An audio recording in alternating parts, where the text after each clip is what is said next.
everybody, and welcome to another episode. I'm Christian. And I'm Mike. And we are the Ref Collective. That's right, and we are very, very excited that you guys are here with us today. Christian, who do we have today that is our special guest? Well, we have somebody that, man, I can't wait to speak with this guest today. But before I get into that, you know, every weekend, thousands of teenagers put on a referee jersey because they love the sport, right? And maybe they want a job, right? But some of them, they just want to make money, or simply they just want to give back to the game they love. Unfortunately, many leave within a year because of the adults and the sidelines, right? And sometimes even the coaches, unfortunately. Today, we are joined by Dr. Jen Fry to discuss why parent behavior has become one of the youth sports' biggest problems and how we can change that. Dr. Jen Fry specializes in conflict, communication, leadership, and youth sports culture. Dr. Jen, welcome to the show. Thank you so much for being here with us today. Thank you for coming. Definitely. You know, before we get started, why don't you tell us a little bit about yourself? Who is Dr. Jen? Yeah, so I have a complete sports background through and through. So I was a 3-sport athlete in high school. I did volleyball, soccer, track, club volleyball, club soccer, all of that good stuff. I also was a soccer referee. So I was a soccer referee for probably about 3 or 4 years. And it's funny because I was a soccer referee, but I also was the athlete that essentially got yellow card every single game. I 100% was that athlete. And I grew up in a very small town, so everyone knew everyone. So the referees who were carding me absolutely knew me. And one of them, I'll never forget, Don, he was our referee for high school soccer, but he was one of our assistant soccer coaches for my team when I played travel ball. So you had like this dichotomy of the coach that knows you carding you consistently. And so I went on to play volleyball in college. I played at junior college and then a 4-year. And then after that, like many of the students, I feel like I was an athlete who didn't know what I was going to do. You know how you have many athletes who are like, I'm going to become a doctor, I'm going to become this. I had no clue what I was going to do at all. And so with that, one of my old coaches was like, do you want to coach club? And I was like, okay, I'll make some extra money. And I ended up coaching club, loving it, and having a 15-year career coaching. And I coached at all levels. I coached at junior college all the way up to high-level Division I. I was at Washington State back when it was the Pac-10. I was at Illinois, and in 2011 we played for a national championship. And we lost to UCLA. So if anyone listening went to UCLA, I hate y'all. You beat them. I say that. I hate y'all. I was a head volleyball coach, and when I was at Norfolk State, this was before I went to Washington State and Illinois. I refereed for about 10 years for volleyball. And I would referee against the type of player I was. Because contrary to popular belief, I know people might be surprised, I had a very smart mouth on me. And so I was getting yellow carded in soccer in high school. I was absolutely getting yellow carded in volleyball. And all the referees knew me when I played. And then when I coached, because I refereed with a lot of them, they all knew me as well. And so I had just kind of a different affinity, a different relationship with referees. It didn't stop me from getting carded, but I also knew when I put on the referee jersey, I was literally refereeing against the type of player I was. And so I coached for about 15 years and decided to leave in 2015 to become a speaker. And so I sit there in a section of conflict and culture. And my goal is to help people gain skills in conflict. And one of the things I see currently within sports, within youth sports, is that there is a lack of understanding how to navigate conflict. There is a lack of understanding how to be emotionally regulated. And I think more importantly, there's a lack of understanding from the parent to understand that how they act is not siloed. Many parents think that I can act and do and say and be whatever I want, and there is no effect on my kid's team or my kid. And that is completely false. All of it goes together. And I feel that if parents understood that how they acted had a direct, not just reflection on their kids or team, but a direct effect on their kid and their team, I think that there would be a difference. But right now there's not an effect. It's still separated, but not completely siloed. And lastly, I started a tech company. And so what we do is we work on group travel. So we are not like Team Snap or League Apps. What we are is we understand in youth soccer, there's a ton of travel, long distances, and We see the opportunity to help people put their flights, hotels, activities, everything that they need in one place so that they don't have to keep sending text messages, asking what time stuff is. They see one thing in real time. That's fantastic. I'm in tech, and I know I'm gonna be having a lot of questions about this here as we move forward because I love that all the tech startups as well and stuff. But Yeah. so let me ask you a question. So, what do you think is causing parents to lose it? To just lose sight of what is going on and how much is affecting the kids in the field. Like, what is happening? So I think there's a few things. I think first, we would be remiss if we didn't center money. Money is a huge part of it because people feel because I'm paying X amount, I get to do and say and be whatever. I get to do anything. I'm paying all this money, right? Like I think a video on my Instagram, Jennifer, I Talk to You Sports, and it was of this dad berating a U10 soccer referee, U10. And the ref was like, nope, you're leaving. You're absolutely leaving. And there were comments of, we're paying all this money. She doesn't get to kick him out. Or we're paying all this money. Why can't he do that? And so it's this idea of, because the money's been given, I can act however I want. So I think we have to center the cost of everything. And when we talk about the cost, we also have to talk about the strain it's on people and their families. In volleyball, to be on the team, it's $5,000. Then you get your apparel package, which is $400 or $500. And the data shows that across youth sports, the average family for one athlete is paying $20,000 for travel for a season. If you think about the cost of the flights for 2, 3, 4 people, then the cost of the hotel, which 12, 13, 14, 1,500. And then you take the rental car because you have to drive to different sites. And then you take the cost of your parking. Parking in Chicago at some of these hotels is $60, $70 a night. Wow. And then you have to pay to go to the venue to park, 10, 20, 30, 40. And then for volleyball, at least you have to pay to enter the venue. That's another $40 a person. And then they don't let you bring your own food in, right? They pretty much pat you down like if you're going to visit a prisoner. You got carrot sticks on you? Not here. Take that hummus away. Oh my gosh. Right? So they're patting you down. So then you have to buy all the food in there, which an acai bowl is $15. And then your kid wants a sweatshirt or a shirt or something like that. And then you have to maybe pay for Ubers and then the team meals and the snacks. You're at right there at least $4,000 for one trip. And so now the strain on families, so many people are losing their jobs. I see people posting about donating plasma, right? They'll drop their kid off and then go get a second job. And so the strain on the family that some of these parents don't want to admit because they want their kids to have everything versus saying that you don't need another $120 sweatshirt. We have snacks. You don't need to be like everyone else and get $15 IEC bowls every single day. And so that type of not wanting to say no because they don't want their kid to feel bad. And then the next thing, which again is attached to money, is the scholarship. Now, I've spent $30,000 a season. I need to recoup some of this money. So now there's the expectation of a scholarship.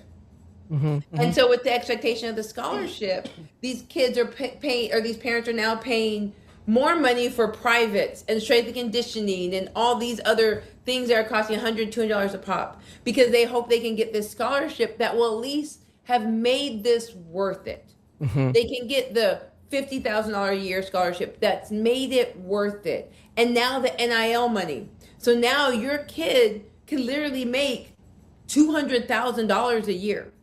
Your kid can maybe get house settlement money, which will get them a few thousand. So now the opportunity of repaying, right? I don't have to pay for my kid's car. They got one on a loaner. I might not have to pay for my kid's rent because they got an NIL deal. I mean, the softball captain from Texas Tech got $1 million deal. Wow. So, right? And include $1 million deal, and that also included housing. Whoa. Car. So we see these parents who are like, I need to recoup somehow this money. Even though it's probably rare to get a full ride, I need to recoup it, which means when my kid's not playing, when they're not playing well, when I think the referee is treating them wrong, when they didn't get right the call for the this, the that. So now all of that stuff I think is in it, and they're not sitting there and thinking about it, right? They're not sitting there saying, I'm worried about paying my car note that's going to drive us here. And because I'm so stressed about that $400, when something goes wrong with my kid, I'm beating on the wall because I'm so angry. It's not at that. It's about everything else that I really aren't rationalizing what's going on.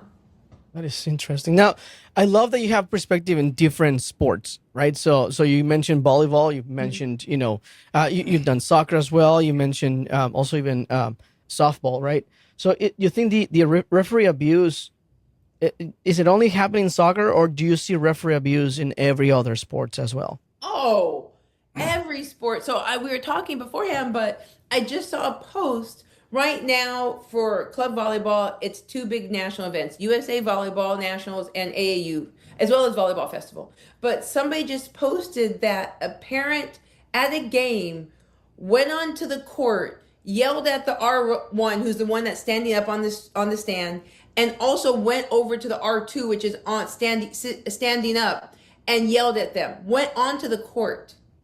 And I said, I don't understand how that parent is still at that tournament. Mm-hmm. If it were me reffing, I would have called both teams to the side, and I said, we're going to call security, who's going to escort that parent out. We will not start this match until that parent is not just leaving, is escorted out and that ticket's revoked. You aren't going to be watching volleyball, baby, this tournament. Yeah. And so you're seeing, and that doesn't happen as much in volleyball, but you're starting to see it, right? The audacity to come on a court, I couldn't even fathom it. Then I see it in hockey where there are videos of these parents who will come onto the ice. And one in particular where there was, I don't know, 2 10, 11-year-olds got into it. This parent came onto the ice and pushed down the referee. Oh. And the referee was under 18. Yeah, it was a kid. No. The verbal abuse in hockey has gotten so bad that now the referees who are under 18 have to wear a green band. Yeah. So that they can see that this is an underage referee. That's how bad it's gotten that we have to be like, yo, you got to know who you're yelling at. And so hockey is bad. We're seeing it in baseball, the abuse of it. There was one video where a coach told the pitcher, I think who is his son, to turn around and throw it into the dugout. Oh, wow. So you're seeing this abuse on such a wide scale, right? The screaming at the referees. We see it in baseball all the time, getting in the face, having to be pulled back. Like basketball, we're seeing it. There was one, I can't think of what head coach it was, where one of his players literally had to pull him back. And my philosophy is, you are a head coach. You should be the most emotionally regulated person on the field, court, wherever it is. The idea that an 18-year-old is having to pull you back and be emotionally regulated is wild. Think about that. You are so lacking emotions that an 18 or 19-year-old has to grab you and stop you from screaming at the referee. And there has just been so much on a consistent basis occurring. Is it a cultural thing? What do you think is causing all this? Because as I think about it, it almost seems like in recent years, that's getting worse, right? It's not. I mean, when you look at soccer, and we talked about this in previous episodes. Yep. In soccer, we see this. We go to the stadium, and it's very common to see. It's part of the culture of soccer, I guess you can say. That everybody's just yelling at the referee or whatever for a bad call, right? Yeah. But you know what? At the stadium, the ref can't really hear you, right? No. There's so much noise, you can't really hear you. So it's more like people, they go and they just relieve the stress one way or another, right? When you're in club soccer or rec soccer, you can't do that, right? The ref is right there, right? So, but it seems like it's getting worse, right, with the years. So, do you think is it I don't know, social media? Is it all the stress of just life, or what's creating the exacerbation of this in soccer or just in sports in general? So again, I think it's multi-layered. I think first off, it's that the accessibility of officials. So before, if I refereed a match, you really couldn't find me, right? Like, how are you gonna look up in the yellow pages and try and look me up? Right? There wasn't a real way to find it. Now there was way more accessibility to find it. So I did some educational sessions for SEC women's basketball referees. And I think they weren't allowed to have social media. Really? If I remember correctly, I could be wrong, but I think that they weren't, like, you had referees that did not have social media. They weren't allowed to. And the thing about that, I think as you get up higher, in some aspects, that's smart. Because the accessibility for anger, aggression, and violence is there. Because now you referee what I feel like is a bad game, I can be commenting on all your pictures. I could be DMing you all types of stuff. Hell, I can find your phone number, your address. I can find every aspect of you. And then there's the accosting of the referees. No longer is it the, yeah, I'll yell at you, but after the game, it's kind of like, we're done. Oh, Right. no, after the game, it's even worse. I'm following you around. I'm saying stuff to you, right? Like, has to be protection around referees after a game. If you watch high-level games, they are being surrounded by security, right? They go get changed, and then they're escorted out by security. And there's a reason for it, is that now people feel the need to make sure that these referees understand in all ways how they feel, in all ways. And I wouldn't put it past that another level to this is the gambling culture. Really? That's one aspect I wouldn't have thought of. Think about it this way. When you used to gamble, we'll say 15 years ago, where did you have to go to gamble and bet? Vegas or your friend's house for the Saturday evening, poker game. It's a friendly poker game. You went to Vegas, a friend's house, Atlantic City. Yeah. You maybe, if you lived in an area with native land, you maybe got some casinos. But Correct. You had to be very, thoughtful about where you're going to go gamble. And the gambling was like big types of stuff. It wasn't as nuanced as it is now. Now, you can bet on everything, right? You literally, in your phone, right now, I'm watching this game that's coming up. It's Paraguay, and I'm not sure who the other people are. Literally, I can sit here and I can bet on when is the first goal going to happen? Who is it going to be by? Who will score the last goal? What will be the minute of the goal? I can bet on every single thing from my phone. And so what you tend to see with abuse is you will see abuse in a lot of these athletes' DMs of, you screwed up my parlay. Why didn't you score 30 points? Why didn't you do this? And so who are they going to be mad at if they lose money? Well, of course, it's going to be on the referee who took back the goal. Of course. Right? And so I think it's all of those things, but the betting culture when I would talk to some athletes, the way some of these gamblers would be in their DMs, upset because they lost money for them, is wild. And so I think a byproduct of being mad at the athletes is being mad at the referees for causing XYZ to occur. That is so interesting. So I didn't think Never about thought of it. it. It's and it translates really, really well with what you were saying about the parents being stressed because of finances in the club, right? In the club is the finances and the strain of having to pay for the club fees and all these fees that you mentioned before. And so those were the strains of that financial situation. But now, when you put it in perspective with the betting, it's pretty much the same situation. You want to make sure that you don't lose your money, and if you lose your money, you have to blame somebody instead of yourself, right? For making that decision, and that is wow. I didn't even think about it. I'm That's trying to something I look really what didn't I think can bet on. What can I bet on for the World Cup? So let me see what different things I can bet on. So I can probably bet on. You can bet on the outright tournament futures, like the overall World Cup winner. Right. That's pretty common. Yeah. You can bet on the individual match market, such as the three-way money line, over and under goal totals, specific goal player props like goal Oh my scores, gosh. shots. That is so cards. far above me. Right? I'm like, We used to Wow. bet like who's going to win Right. and be done with it, not by goal spread or all the stuff you just Yeah. mentioned. That is so far above You me. can bet on individual players to score the first goal, score at any time, record specific statistics like assists, tackles, shots on goal. You can predict how far a team will advance, whether they get successful out of their Taking the group. fun out of it. I know. Take Yeah. the fun out of it. Yeah, It really definitely. is.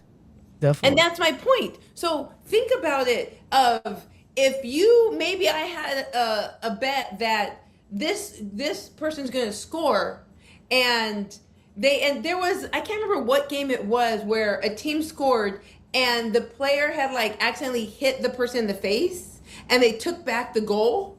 Well, now I'm mad because I had $2,000 on that player scoring and you took back the goal. So now I'm going to be on your butt because you're the referee that overturned the goal. You know, you mentioned, Dr. Fry, you mentioned something that really kind of shocked me because I never looked at the gambling aspect. But then you mentioned about the personal side of the game where they come after you because they lost a bet. That's something I never thought of. I did a pro game, a semi-pro game here in Nashville, or actually Franklin, and we were done. One of the experienced refs, I was the fourth line official, they said, take off your shirt. I said, I don't have another shirt. You notice we all have other shirts? It's like, yeah, why? She had to explain to me, we gave 7 yellow cards during that game because it got chippy. Yeah. I never thought that somebody else who is not a part of the game might be betting on the game. It was a semi-pro game here in Nashville, or Franklin, excuse me, that they're betting on it. And because they bet on it, even though we're walking to our car, they're going to be mad at me because of something that happened on the field. We had to call a foul or vice versa. You just shocked me to death. I never, ever considered the gambling side of this. Christian, I don't know if you ever did, but we never discussed it, have we? No. We've always never. discussed the actions of the coaches, the players, and the spectators that have ruined our teens in this area not renewing. There's something the stats is like within the first 3 years, 60% of them quit reffing. Yeah. And that's sad. We thought about that side, but, you know, I guess we have to have a deeper episode one day about how the gambling culture and the entitlement they have because they bet money, or even the fact that the parents have spent this money, and we both have. Our kids are a club. We spent that money. Oh, yeah. Mm-hmm. I mean, Definitely. but you're not going to catch me doing that, acting like that. Even before the podcast, Yeah. you didn't catch me acting like that. Yeah. Now, as we discussed this, the repercussions that this activity or this behavior, right, from these sidelines have on players, on referees, what are some of the consequences that the parent sideline behavior has on referees, on these teens? You know, I mean, can we talk about that and expand a little bit on that? Well, I think there's two separate aspects. I think the first consequence when we talk on the referee is that you unfortunately have to come with more of a guard up, right? Because you can't trust, hey, referee, how's it going? You're like, oh, because as quick as they'll say hi, as quick as they'll cuss you out, right? So like you have to have your guard up because you aren't sure where this aggression is going to happen from. The one thing I do a lot of conflict work, and my biggest thing is teaching teenagers how to advocate for themselves, say no, and set boundaries. We don't teach our athletes that. You know, we see a lot of the respect your elders, listen to your elders, all that, and we're not teaching them how to truly have a voice. Yes, we're teaching them how to referee the game, but we're not teaching them how to have a voice when you're talking about an age difference. Because that is a very different thing, right? You grew up in a Mexican household, you have your elders and you don't talk back and stuff like that. What do you do? Better not. Yeah, that's right. That's right. But then what do you do on the field when you have a elder that's abusing you? And so you're not taught how to navigate kind of different cultures. You're not taught how to navigate that I can be respectful in my household, but I have to put on almost like a different persona when I go to manage coaches and teams and parents. And so they really aren't maybe prepared for that as much. And so when you get consistently abused for $12 a game, $15 a game, I can go work at Chick-fil-A. I can DoorDash, right? I can do way more other things for money that's not going to have this abuse where they're going to potentially attacked me. They're, like I said, that hockey, this guy pushed down a kid on the ice, pushed him down. So I'm giving you your waffle fries. I don't have to worry about you physically abusing me. Right. And so I think it really affects these athletes because the young referees, the young coaches are the pipeline. You can't have the World Cup officials at the World Cup. They've had to been refereeing 10, 11-year-olds. They've had to come through it. If we're not building our pipeline and even more so protecting our pipeline, how are we going to have those older, mature referees that have the experience, that have the knowledge, that have done the work, that have taken the losses, that have made the really bad calls and learned from it and grew? Because I remember when I was a young referee, I was, coach, I was 21 with my own team. And I made some like big errors, not reading the bracket right, all these things. And the coach, the parents and the athletes were so graceful to me. I don't know now if we have that grace to allow people space to make the mistakes that they would, like you make one of these mistakes, you'll never make it again. We don't have that grace. And so I think that's a big thing, is that when you're getting abused, it's like, why am I going to be here? I'll just leave. I don't have to worry about this dad ripping me to shreds who doesn't have a clue what he's talking about simply because he thought there was a foul. Like, I'm not doing it. And so I think we lose out on a pipeline of really good officials. And that's a true statement. We had that conversation with, our previous guest, and how that, I'm the commissioner of referees for MTSA, the adult community. And it is a tough job. Oh, yeah. I mean, I can't get refs. And Jim was telling us that, yes, they're leaving, and so we're not getting that experience for the semi-pro games, the ECNL games, the club games, the state league games, and the adult games. And it's because, as you said, these teenagers are being abused. And can you imagine their emotional stance? He explained one day that, talk about the young lady that was crying. She was crying because the parents were yelling at her. I mean, come on. I mean, and he made the point that they're not putting themselves in that child's situation, or him or me as a parent. We wouldn't let an adult talk to our children like that. Absolutely not. But they're doing it to referees, which are minors, and we do now have the green badge. Just like hockey, it signifies we have a green, orange, and black, and the green signifies it's a minor because of that reason. So you made a valid point, but, Jen, help me understand, what is it that could be a wider solution? I mean, we've talked about it, but with your expertise, how do we combat that to keep our kids safe, but also still give the community the quality refs that they deserve and the respect the referees deserve as teenagers? So I think a few things. I think the problem is that when people become referees, putting on that jersey, the outfit, whatever it is, it almost gives a green light to dehumanize. These aren't humans to us. These aren't people worthy of empathy or grace, or these are not humans to us. Wow. And so when you dehumanize someone, it allows for anything to be said and done. Right? These are referees, we pay them, which then gives a green light to cuss them out. Yeah. Wow. These are referees, they should know better, which gives me the green light to follow them out to their car. Like, the idea of following a referee out to the car to cuss them out is wild. Yeah. But it happens. And I think it's kind of that figuring out what the line is for letting fans be chippy, but what's over the line. Yeah.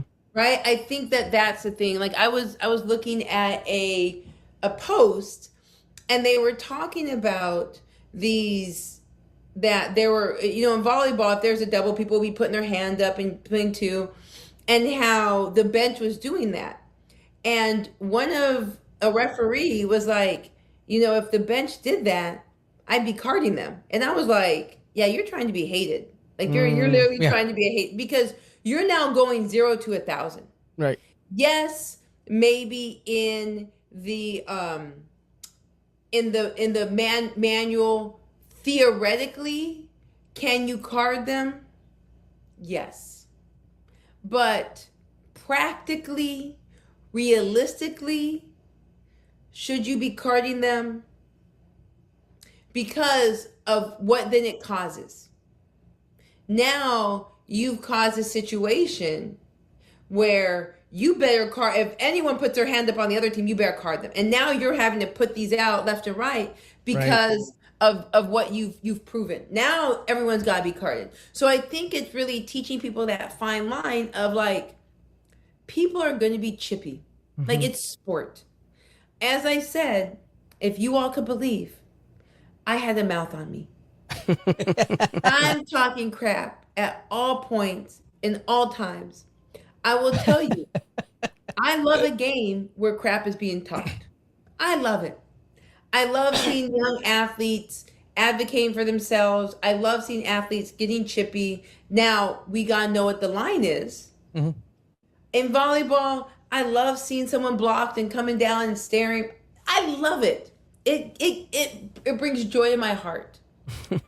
We have to figure out where those lines are. That's like, okay, you're getting like, now you're getting to be a little too much. And talking about that more than trying to bring down the wrath every single time to start proving your point. Because now your power is controlling the game, not the athletes. Yeah. And so I think, and people do not like this suggestion, I think that there's a few ways to start, especially getting parents more under control. I think the first thing is you tie the consequence to their athlete.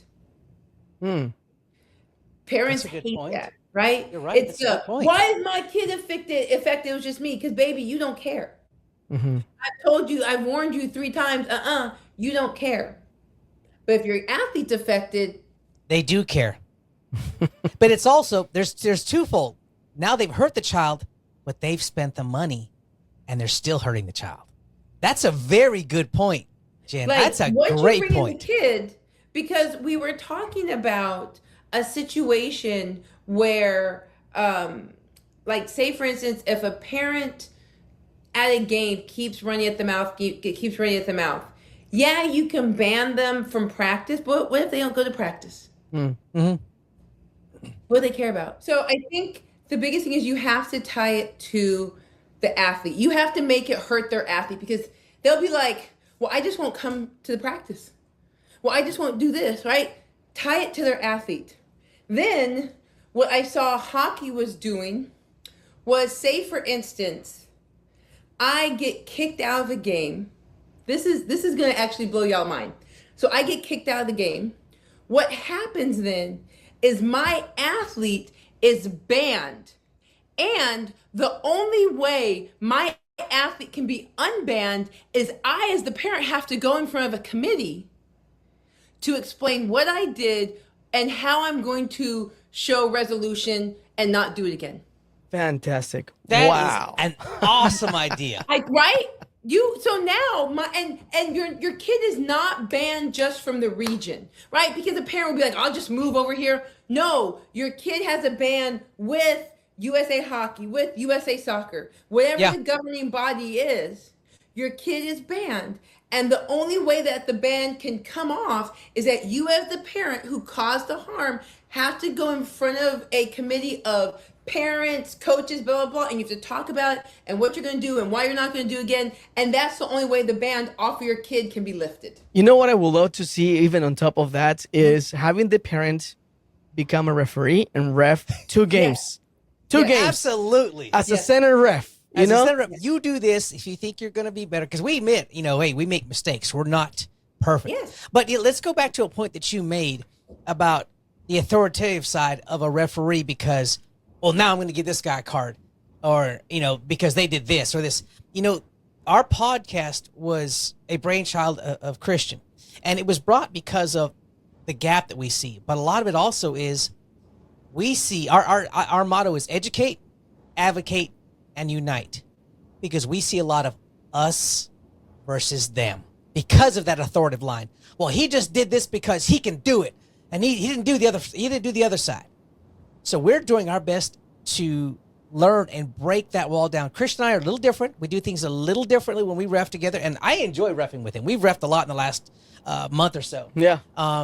We do things a little differently. We talk to the coaches afterwards. Thank you for, and they'll tell, hey, great game, well done. I have not had a negative comment yet since we've refed together. No, me neither. Mm-hmm. And that's a rarity. You know, someone always has to complain. You guys did a great job, but we opened the lines of communication with the refs and the children. We congratulate them, good or bad. Hey, you all did a great job. You never quit. Hey, congratulations on some great playing. So we've taken the opportunity that we think that if we communicate more, and again, not take the authoritative side, but still enforce the laws of the game and be more open, maybe we can bring those walls down. Now, we've heard some backlash on that. There's some of the old school that doesn't agree with that. And, you know, it's kind of hard for us to figure out as the other, I guess the newer referee generation, how to fall in line with the old school. Nope, when you're done, you don't talk to them. I don't want you addressing them, blah, blah, blah. Wow, really? But that's why there is us versus them. That's why we can't break this wall down. So it's a hard line, and we're trying, with this podcast and having your expertise, hopefully that'll help educate at least some of the spectators and the coaches and maybe even some of the other referees that what things that might work so that we don't have to have that. Well, and I think also that problem with that wall is that lessens the grace for the referees, right? It doesn't give, because if I know you, I'm going to give you more grace. So I'll give you a few examples. Okay. So like I said, I was a referee that I refereed, and I also was a head volleyball coach at Norfolk State. So I knew the referees really well who worked with me. They were my referees, assigners in club. And this is my first year. And there was probably some bad call, a good call, who knows? And the up referee, I'd say, because the down referee, I can't remember what she called. And I was like, oh, she probably didn't call it because her daughter plays on the other team, I said. And some referees might, the referee was ready for the card. That R2, Tammy Elliott, waved off the card, came over and gave me every piece of her mind. Oh. Every piece. There was nothing left after the dressing down she gave me. Was this in front of, on the field or on the court? On the court. Oh, it was absolutely. Ooh. She came. I don't believe in that. I mean, me all the way oh down. no, we're gonna make mistakes, but I believe that at halftime or after the game, hey, this is what I saw. Let's address this. I deserved it. Wow. I deserved every part of what she said. And you know what? I never made that type of comment again. Ever. And Tammy and I, to this day, are great friends. She is a great person. But that's a point of not taking out the card and using it, but just like, I'm gonna address this down. I'm gonna let this coach know. Okay. Because a card wouldn't have solved anything in that. It probably would have made me even angrier. Right. But that dressing down Tammy gave me, never forgot it. You question my integrity. How dare you? Let me have it. A second example would be that the woman who was up top, Heather, good friend. I helped her daughter get into college, knew her very well. And Heather was just bad. The ball would go and then you'd see Heather. It was and she will admit it. And I coached at a historically black school. My team, except for maybe 2 people, were white. Everyone else was black. And there was this one play where the girl blocked it, another person came and played it, and Heather said, tweet double. And I said, Heather, that was 2 different black people. She was out of it. She was out of it. So after the game, and we lost. We also didn't play well. We lost. And I'm walking up to Heather, and she's like, Jen, I know I was bad. I don't want to hear your mouth. And I literally said, Heather, my car's broke down. Can you give me a ride home? And she was like, I don't want to hear it. But we had that relationship. Yeah. And that, I think, is important because there's a grace given that when you have a huge line in the sand, there is no grace given on either side. Yeah. Right? Not from a referee who's like, tweet, hey, coach, I know you're having a bad day. We need to keep it down. And the coach is like, right? Because they know you and you know them. So a referee has to have character and really be able to manage the game and maybe address certain coaches that may be getting out of line with maybe something a little bit harsher than a yellow card or a red card. Sometimes it's the communication, right? And being able to address it, and sometimes it has to be very direct, right, with a particular coach. Yeah, absolutely. Like I said, both and I mean, like Jen, we're not going to do this. Like they knew me, I knew them, and when you have a line in the sand, you don't allow for that relationship to build. You don't allow because y'all are going to be like I'm going to be seeing them all the time. I referee with them in the spring. I'm being refed by them in the fall. I saw them for 3 years consistently. Yeah. And when you don't allow relationships to happen, you don't allow grace to occur. And I think it's really important that there's grace. Okay. Now, I was thinking, because I'm also a coach, and I remember coaching 2 clubs back. I learned something that I actually been using quite a bit now as a tool, okay, as a resource. Because I like to think about practical ways of solving problems, right? So in this case, it was a problem of having parents becoming too loud and talking too much, right? And yelling too much at the refs. So how do we address that? How do we fix that? We spoke with the team manager, and we bought a couple of bags of lollipops. Right before the game, before the whistle started handing lollipops to every parent. So now Their mouth is full. So it was a practical way of getting rid of the problem. And we actually addressed it. We said, we're going to be giving you guys a lollipop because we don't want you guys talking to the refs, yelling to the refs. And if you're going to make comments to your team, to your kids, make sure it's a positive reinforcement comment, And so it more than anything was a reminder. Now they had a lollipop they were going on and now they knew why they had it. It was more of a reminder, So can you guys think about any other practical ways that we could use and tools that we could use to be able to prevent this type of behavior? I would be fascinated if before the season, parents had to referee a game. I would love that. Like, That's awesome. I think that in this case, right, that parents have to referee preseason games, friendlies, That's something so like good. that. Yes. Like, parents have, and to the fact of we are not providing any referees.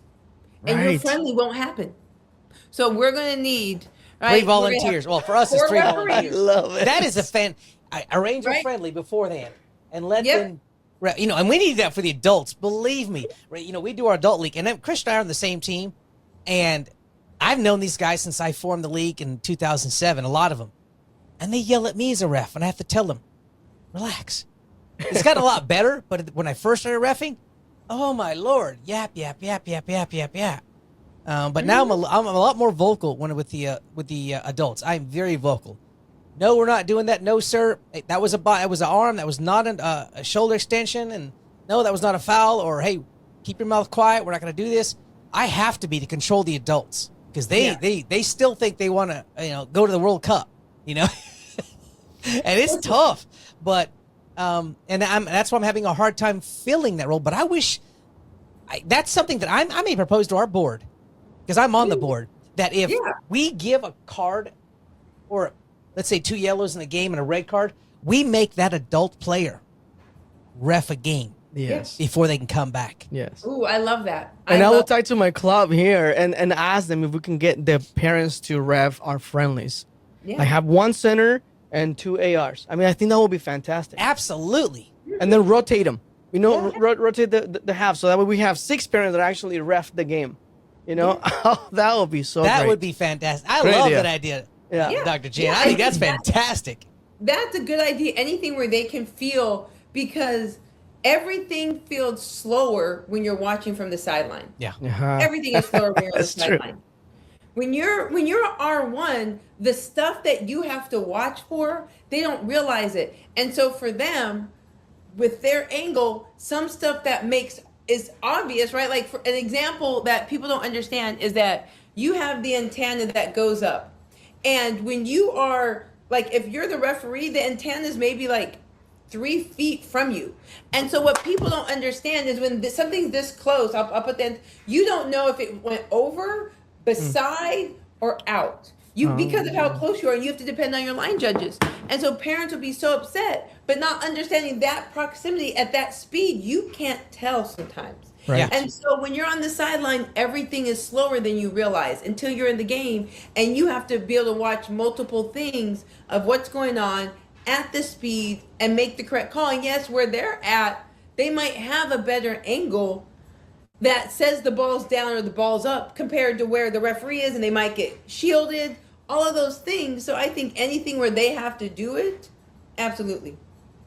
Love it. Love it. Fantastic. You know, I'm having a lot of fun here with this conversation, but it seems like we're getting here to the end, unfortunately. But hopefully we can have you back, Dr. Jen. Yes. We would love to have, Yes. expand on many of these topics in the future. Absolutely. Absolutely. All right. So we have a few questions here for you. And there's 4 questions. It's like the lightning round. Okay. Okay. So whatever first comes to mind, just let us know. Okay. All right. So one thing every parent should stop saying immediately on the sidelines. Anything attaching money. I didn't spend all this money to watch this. I didn't spend all this money to see you lose. Good I didn't point. spend all this money for my kid to be benched. I didn't spend all this money. Whatever you're going to say, stop saying that. Love that. That's good. One thing every referee should remember after a difficult game. That you're always going to replay the thing you should have done in the moment, but in reality, what you had at the moment is what you had to make the decision. Because right afterwards, you could replay and be like, well, if I knew this, that, but you didn't. You had a split second to make a decision. You did the best you could with the information you had. Love it. That's good. Point. What's one conversation youth sports desperately need to have?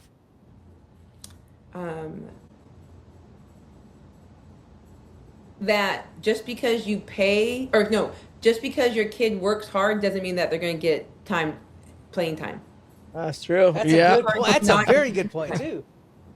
Yeah. What gives you hope about the future of youth sports? And this is for me, how much we're seeing people, especially men and young boys, loving women's sports. The amount of young boys I see loving women's basketball, the amount of young boys loving women's soccer, loving women's volleyball, and being fans, that gives me such hope, because women's sports has been working so hard to get out there. And when I see these young boys or these men who love women's sports, oh my God, that brings a tear to my eye. When I was at the Olympics in Paris, the amount of men and young boys who were at women's handball and all these things, that it made me happy. Love it. What do you tell us a little bit about your new book, your books, and the new book that you have coming? I got them all my books. I got all the books. I got 2 books. One that said, I Said No, How to Have a Backbone, Boundaries Without Being a Jerk. And the other one is in pre-sale right now, and it's called Before You Blame the Coach, A Parent's Guide to Conflict, Perspective, and Pressure in Youth Sports. I love that. I love that one. We probably should get a couple of those to give away to some of our podcast members. To really get the word out. Definitely. Yes. That's Is awesome. pre-order that one? Yep, you can pre-order it at jenfrytalksyouthsports.com. You can pre-order the book, or you can do the ebook on Amazon. The thing about it is that there's reflection questions in here. Mm-hmm. And the thing about it is that this book centers the parent. And so some of the reflection questions are, before you stress, spiral, or draft the email you swear you won't send, pause and ask yourself, am I attached to the position because of development or expectation? What am I afraid will happen if my child doesn't play this role right now? Am I focused on skill growth or status? If this discomfort leads to long-term growth, can I tolerate it? Wow. So questions to really help them think about themselves in the middle of the situation. That's so good. That's so good because, as a coach, right, you get these emails from parents sometimes, and that's what you say, wait 24 hours. I'm not going to reply to any emails or texts or calls if you do it before that time, right? Because there's all this emotion that goes absolutely. with it, Yep. That's really good. We have to check that book out. I have a friend who, he doesn't agree with the 24-hour rule. And he's a coach, college coach, been coaching for decades. And we had a conversation on this. And the thing about it, to me, is that there wouldn't be a 24-hour rule in place if It wasn't necessary. parents or coaches weren't being attacked. If I could come up to a Christian and be like, hey, Christian, can I ask you about this? And we could have a conversation versus I've seen some parents cornering a coach and just screaming at them. Right? Like that's the thing. It's not like the thing I tell people, it's that it's not that you hate conflict, it's how you're treated in conflict that you hate. Absolutely. These these coaches will have the conversation, but how they're treated in the middle of it is where they're like, I need to have a 48-hour rule so you can get your emotions under control, because your emotions are the thing that's the problem that's now attacking me. Yeah. That's so true. Good point. Good point. You know, our mission at the Ref Collective is to advocate, educate, and unite the ref community. Conversations like this reminds us that protecting referees isn't just about protecting officials. It's about protecting kids, protecting the game, and creating a healthier sport culture for everyone. So I'm Christian, And I'm Mike. and we are The the Ref Collective.